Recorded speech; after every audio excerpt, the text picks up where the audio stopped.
দিতে চাই। 2024-এর জুলাই আগস্টের গণবিপ্লবের পর অনেককে আপনারা মুক্তি দিচ্ছেন।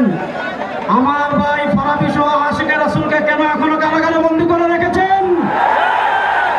বাংলাদেশের সাতিমা রাসূল ইস্যুতে যতজন আশিকে রাসূলকে কারাগারে বন্দী করে রেখেছেন, অতি শীঘ্রই তাদেরকে মুক্তি দান করতে হবে।